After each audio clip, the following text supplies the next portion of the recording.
Welcome to the fraternity.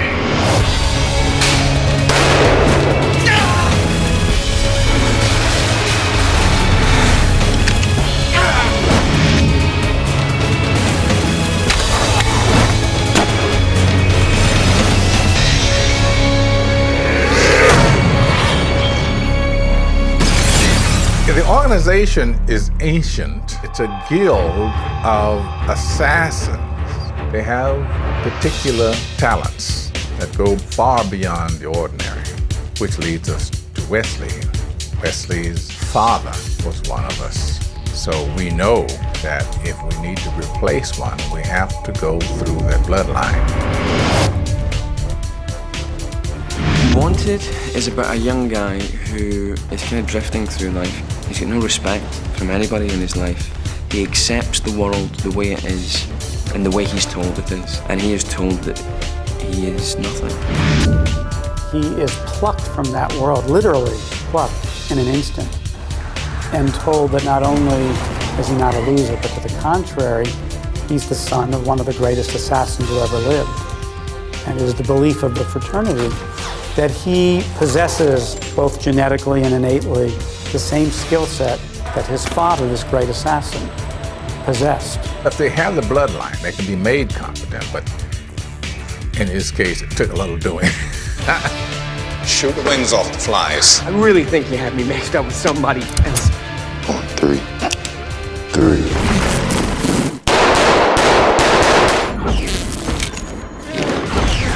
His father is murdered by another member of this organization who has gone rogue and who started to operate for himself and for his own gains. And this guy who's killed my father is the best. Nobody can go up against him. And that's the beginning of the movie. Father died yesterday on the rooftop of the Metropolitan Building. The man who killed him is behind you. It was very difficult to find a person who will play this hero of the movie, because we were trying to find a man who people will identify themselves in him, and he looks like everybody. And at the same time, he has something inside which tells us that he's different. By very nature of the fact that they're casting someone like me in an action movie, I'm not used to seeing someone like myself in those roles. And as a movie lover, I complain frequently that I'm fed up of seeing 6'5" alpha male in these roles. So when the part comes my way, I really didn't have anywhere to hide. I had to take it.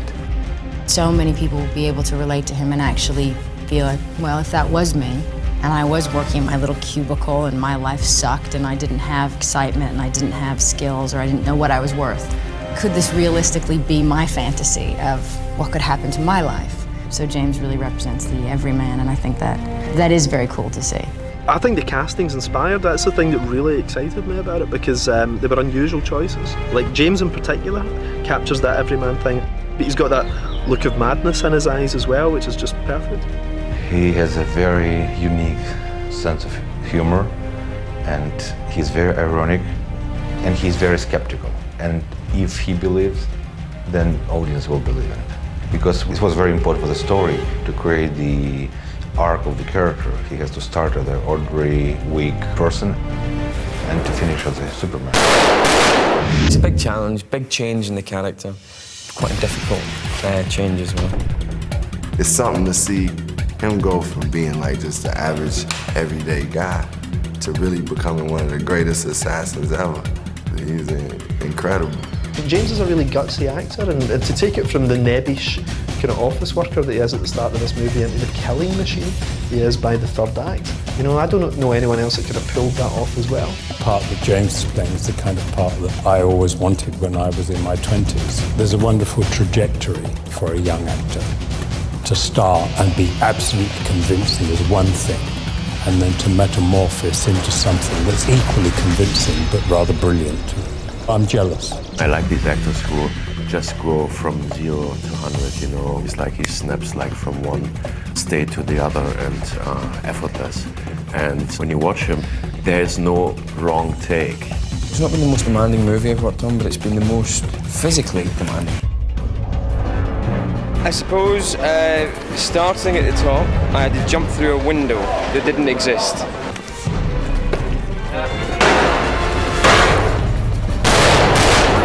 I had to put a gun through the eye socket of a dummy that looked very much like Mark Warren and shoot through his head. And I had to run with said dummy over a course of, I don't know, some 900 meters if you count every take, which looked ridiculous and felt ridiculous and was very awkward. Then I was dragged along the ground, very much cowboy attached to a runaway horse, and I was dragged a distance of 10 meters repeatedly, quickly. And then, while being dragged, launch my foot off a dead person and fly into the air. Then I had to jump off a trampoline 15 times to try and catch a lampshade.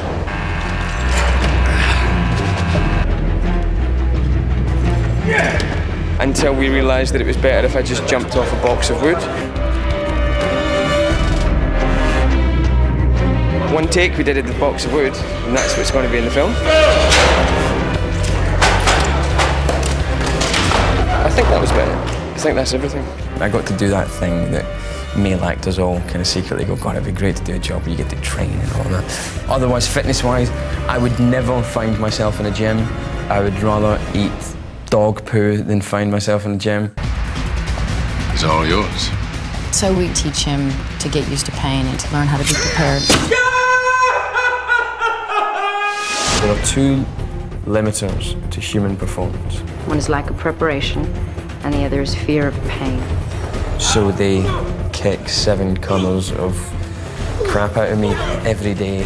All the stunt people keep saying he's stuntman quality when it comes to taking a punch and throwing himself onto the floor. She is like my conditioner, my drill sergeant. And yeah, she kicks my ass. A lot. She kicks it and kicks it and kicks it again. And then when it's had 5 minutes to rest, she kicks it again. There's one scene where I beat him up, yeah. Why are you here? I don't know why. If anybody has any sort of fantasies about being beaten up by Angelina Jolie, watch this film and you will have them all satisfied. What did you say? Fox is like a master at what she does, and she's a great teacher, so she's schooling Wesley all the way through. I'd just done a very, very serious film and had a baby and wanted to get back in shape a bit and do something not so serious. And I'm used to action movies where it's relying on my physical ability. It's always fun to do this kind of jumping around, punching people things. She's perfect for this. She's very grounded, she's very specific what her character has to do in every second, in every situation. She knows exactly how she wants to be in the movie. That was the most interesting call, you know, because I had no idea she was being cast whatsoever. And that was amazing, you know, because there's probably no female star in the world right now bigger than she is. I have a feeling she's going to fall in love with me when she meets me. I think it's going to be quite hard for her to resist, you know, a Scotsman. Crazy.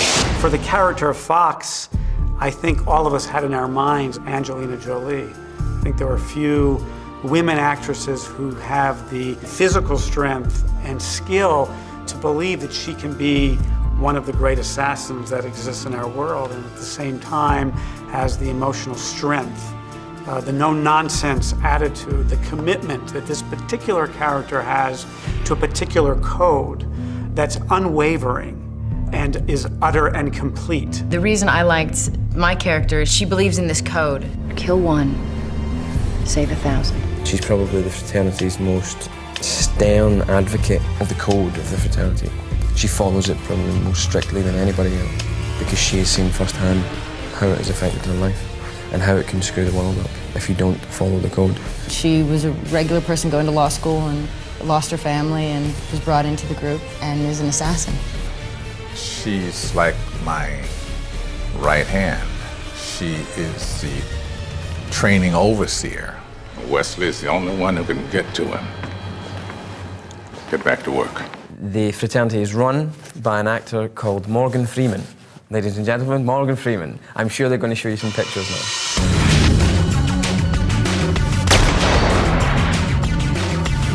Morgan Freeman unfortunately is here to save all of us, because for all the things that are far too like cool action movie, he somehow explains them in the movie and you believe everything that comes out of that man's mouth. For an action movie, it seems to have the most kind of A-list cast. You know, Freeman's one of those guys who just brings a bit of dignity to anything he does.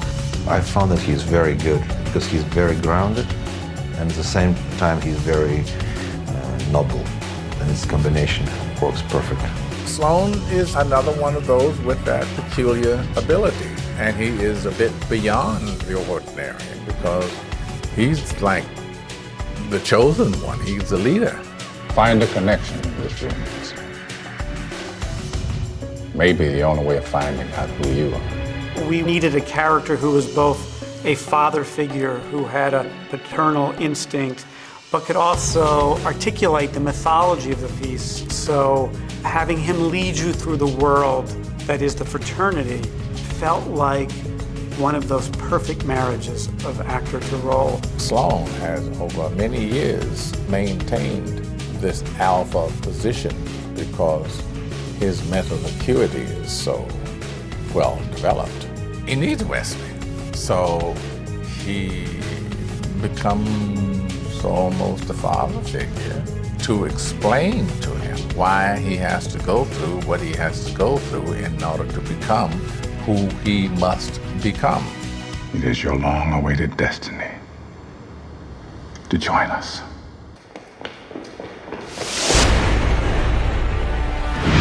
The other main assassin figures are the butcher, the repairman, the gunsmith. We have Common, the rap artist. In Wanted, I play the gunsmith, who is really a master at weaponry, guns specifically. For the gunsmith, it's definitely an art form, you know. These guns are part of his expression. You need to know what it's like to put a bullet in a body. She might be somebody's mom! Yeah! Common, he's kind of the loveliest man I think I've ever met in my life. I may be going too far, but I might not. Repairman, 5 minutes.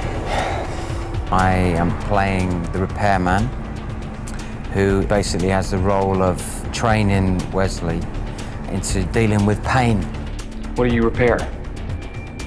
A lifetime of bad habits. And he does that by inflicting lots of pain on him. By distributing pain, he's getting you numb to it and taking away some of the pain that you've already been through, you know, and getting that out your system. I don't necessarily see this part as bad or good. He just has a job to do, and his job is just to train James in dealing with pain. Some of the other cats on the team, as part of the fraternity, is the butcher. You spend a lot of time with knives? Breakfast, lunch, and dinner. It was a rhetorical question. I got here like 2 weeks before actual shooting. We didn't have much time to train. 2 weeks. They taught me how to fight, how to use the weapons. But most importantly, they taught me how to fight in here. You know, for some people, it looked terrifying, the scenes that I did with James. But coming out from my character, the butcher, I had a lot of fun, and maybe that's why they thought this scene was terrifying, but I had a lot of fun with him. An exterminator, you know, even though he's carrying around rats and is very good with explosives, he also flushes out different things that you know, may need to get out of your body. Hi. How are you doing? That the exterminator is a bit of an outsider in the fraternity. He looks quite harmless, but people are afraid of him. It is clear that he realizes that not everything is right. They fucked you up, didn't they?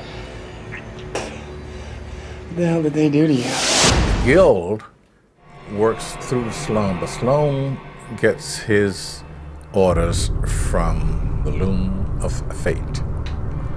And that loom has a code in it. Fate designates that someone should be killed in order for the world to carry on in its balanced way, and these guys are the guys who execute those orders. This idea that if you could know who is going to kill someone tomorrow, if you knew who the Hitler was, if you can get to them and if you could assassinate them, would you save thousands of lives? Our fraternity is there to really, more than anything, to create the balance in the world. We are people who have been blessed with certain gifts and talents, but we balance out the world with our talents by going out and doing the will of the loom of fate. Sloan possesses an enormous energy, which forces people to obey. Morgan Freeman, perfect. Sloan, for me, we believe him. It was a very difficult goal for this character because he's lying. You want me to kill Robert Dean Darden? Not me. Fate. Sloan starts mixing up things and working for his own reasons, playing basically God. And Cross figures this all out, so he left fraternity, and Sloan makes everybody hunt Cross now. They train me to go after Cross, and that becomes the focal point for a large part of the film.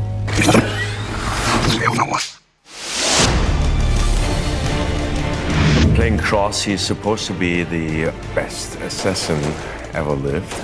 He's hunted almost during the whole film. He appears as the bad guy, and in the end, it turns out he was the good guy.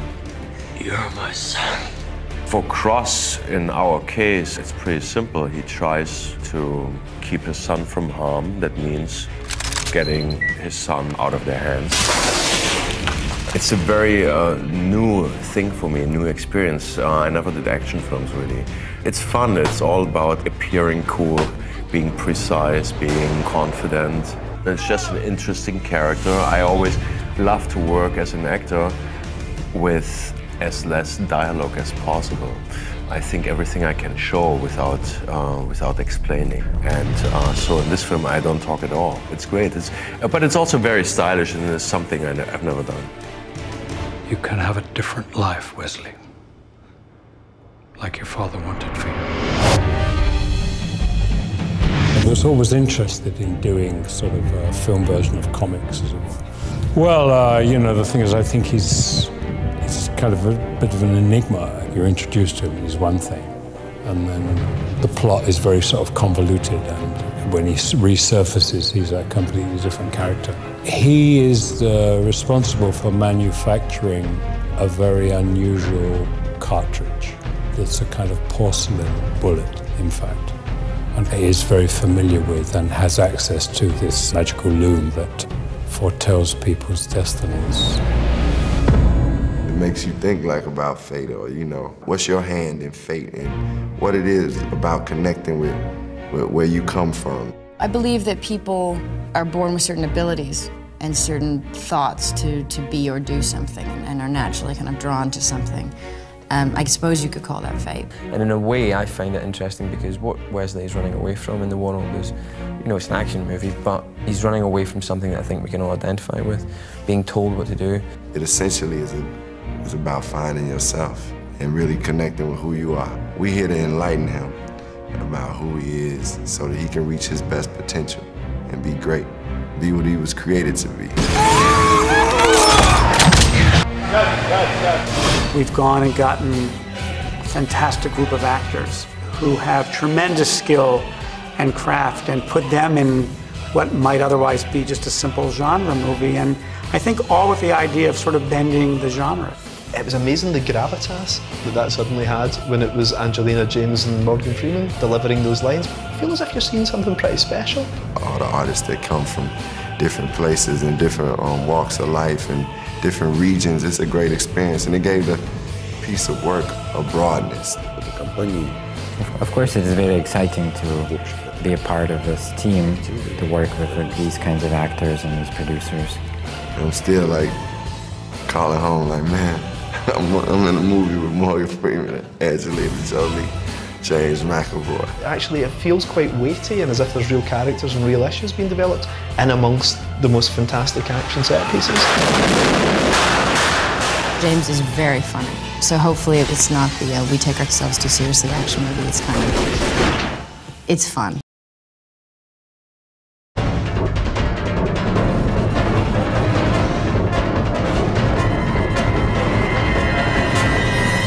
Special effects is done in real time. That can be something as simple as rain, as wind, as smoke. And it can also be as complicated as hydraulics, as pneumatics, electronics. What you see on the screen in real time with the artist is what we do. It could be the explosions of the fraternity.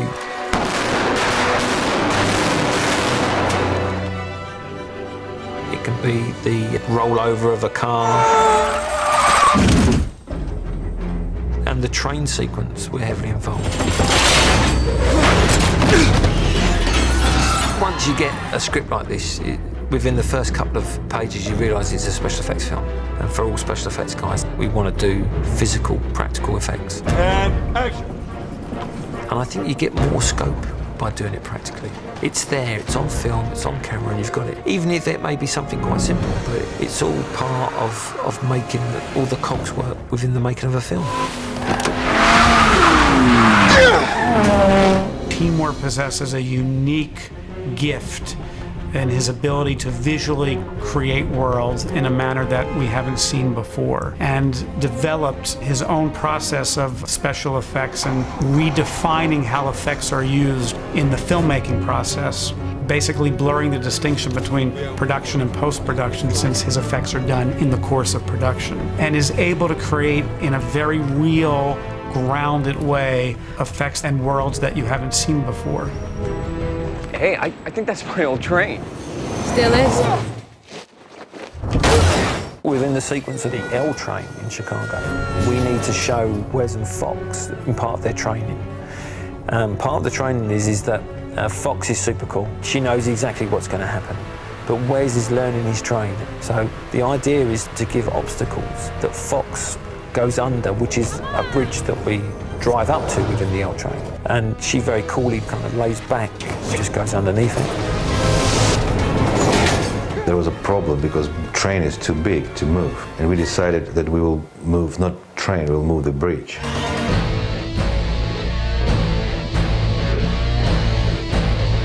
Obviously, the trains can't move, so they've shot plate shots out in Chicago, and we're shooting that within a green world.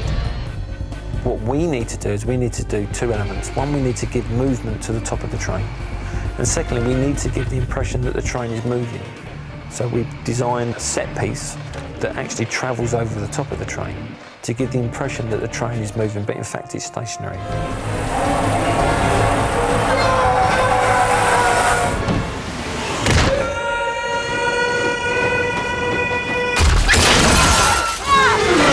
We have a train sequence in this film where it comes off the tracks whilst on a bridge on a huge gorge, like 1,000, 2,000 foot gorge.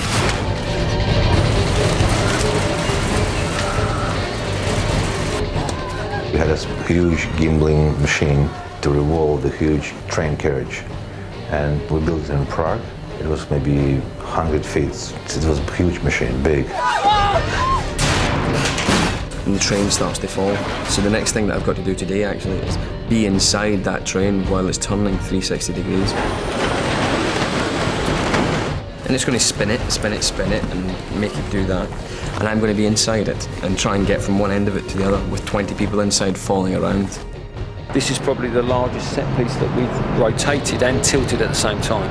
Normally you only need to rotate or you need to tilt a set. It's very unusual that you should want to do both. We do as many tests as we possibly can.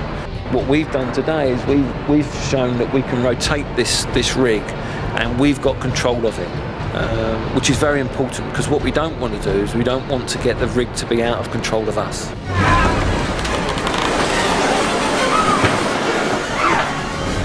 I'm really enjoying it. When will I get to run through a train carriage that's spinning 360 degrees and have a wire on me so that I can take all the risks that I want to take without falling out and crashing my head, you know? So it's fantastic. It's great fun. Oh God, I feel kind of good. Timur has this great idea that these wax baths rejuvenate you. So you spend the day being a fraternity member, and then of an evening time you have a soak in those wax baths and it re-heals you. This bath stimulates white blood cells and speed up the process. You can have bruises, cuts, breaks, heal in hours, not days. You shitting me? The ironic thing about special effects is that something like that could be more difficult than, in fact, the explosions that we did on the shop floor. Timur was quite specific about what he wanted. He didn't want the Hollywood flame explosion. He wanted very much the dust and debris. that you get from an old building that's been sitting around for 100 years and then suddenly an explosion goes off. It's very difficult to blow up sets. Unfortunately, most sets have to be built and constructed to be strong, to be practical. Part of our job is to take away the strength of the set, but still allow it to stand up at the end of the day, and also trying to make it look visual. Within several of those locations, one of them were involved with stuntmen at the same time. And we had dropping debris, we had exploding looms, exploding racks. It was busy. And like all things, we're shooting them at 150 frames, which is roughly, you'll see it back 6 times slower than you would in normal. So what's really important is that the sequence is very quick. So that means that lots of explosions have to go off simultaneously.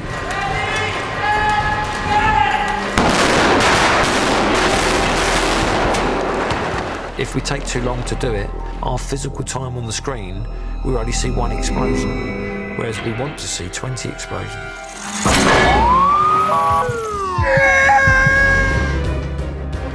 Part of the car chase sequence is a sequence where the Viper drives towards a police blockade and does a handbrake turn and manages to flip and roll over the police blockade. That's been shot out in Chicago. But what we're doing in Prague here is we've got the Viper car and we've built a rig for it to roll over with the artist in that's going to be shot against green screen.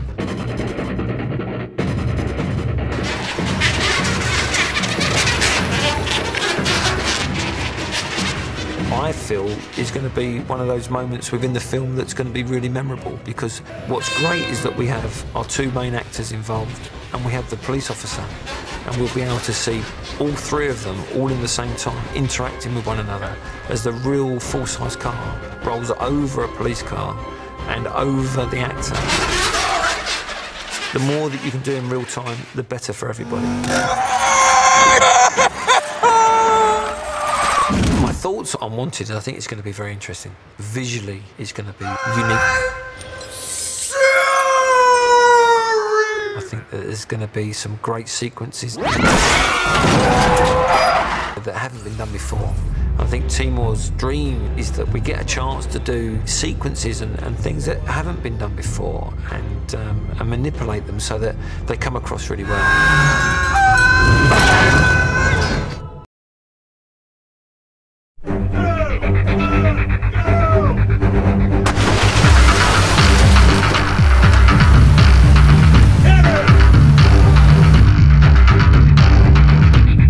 Timur is a mad, evil genius, and he's nuts, and his work is incredibly cool and strange, and he's got very odd angles on everything, on even very big, emotional, sincere things. He undercuts it with a very strange angle, which I respond to very well. I think that's great.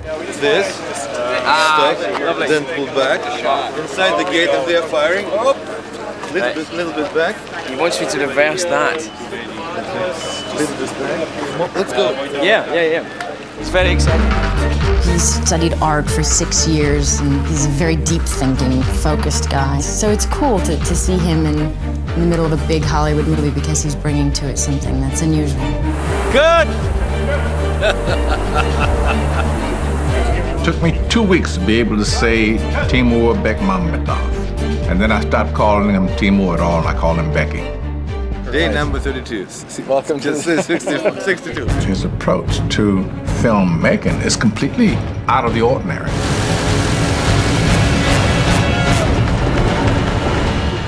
The stuff that he's doing, you haven't seen before. You'll see afterwards, but you haven't seen it before. I remember the first time that I saw Timur's film Night Watch, and the cinematic experience of it and the visual language employed by Timur in that film was so unique and eye-popping and extraordinary. I thought, well, that's a voice that needs to be heard everywhere. And I thought, well, that's an absolute perfect fit to what we're trying to accomplish in Wanted.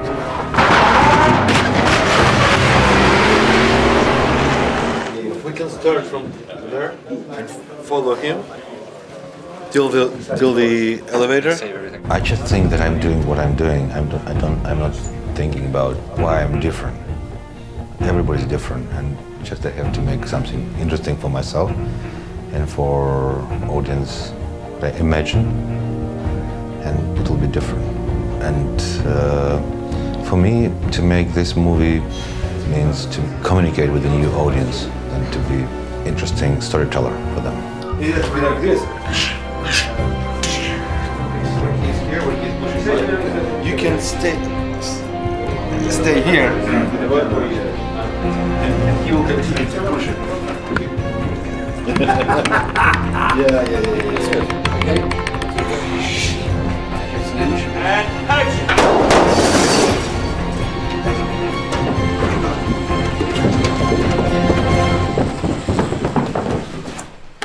Amazing!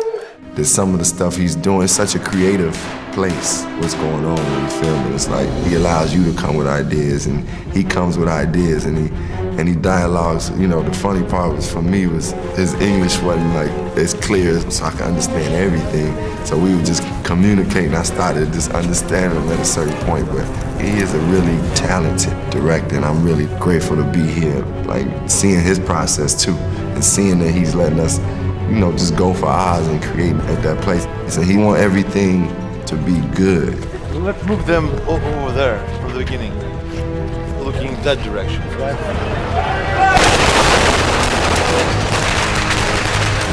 You gotta have passion for what you do, and I feel his passion coming through for the movie, for movie making. So it's great to work on. Just we connect, even with the language barriers. What makes him different in one way, and he would tell you this, is that he likes to go into something, look at not just what you see, but then come closer to it, further into it, and then further, and then further and further into the DNA of something, whether it's a bullet or a gun or a car.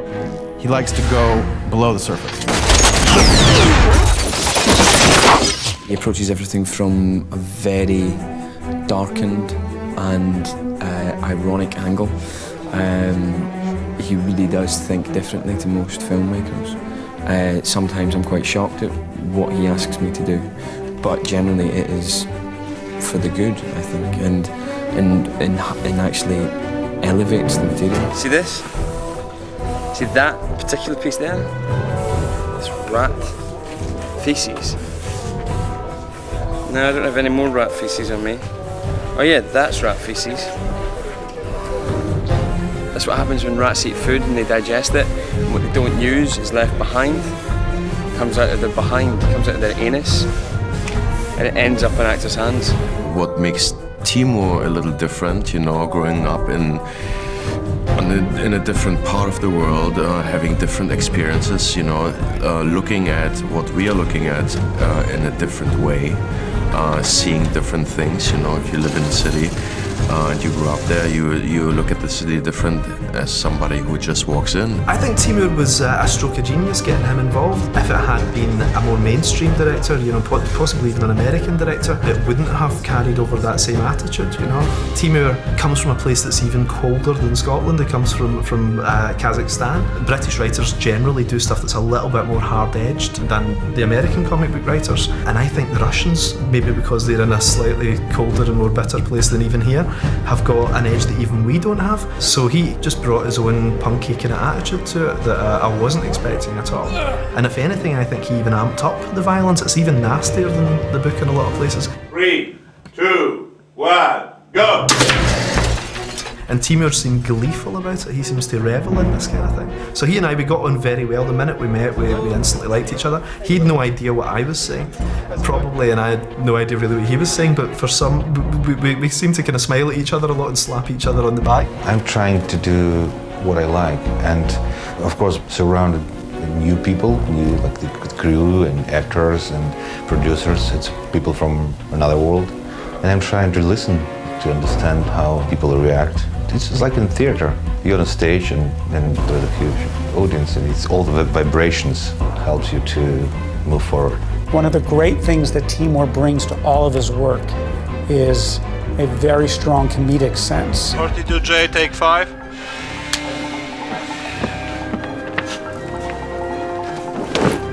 not in a silly broad way, but in a dark comedic way that constantly undercuts the earnestness of the film. And so while you're seeing very, very severe and sometimes bloody sequences, there is something that appropriately, in a very character-driven way, is darkly comedic. And it's that constant undercutting and irony that Timur brings to it, both in the script and visually, that I think gives Wanted a very unique tone and transcends the genre as we know it and makes it something that audiences will enjoy and be marvelously entertained, but also something they haven't seen before, and experience a thrill and a great ride and great characters and great acting, all within the very sure and deft hand of a truly visionary filmmaker.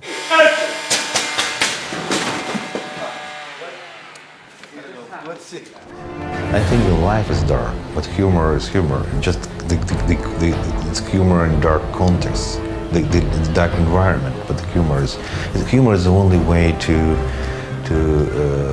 survive.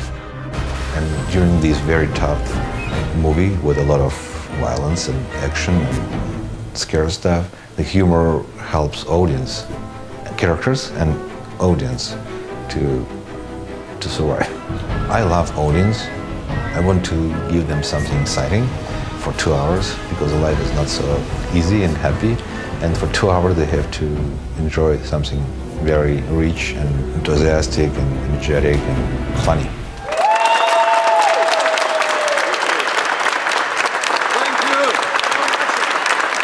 Pleasure. Take care about this. Oh. Too bad Dato's not here.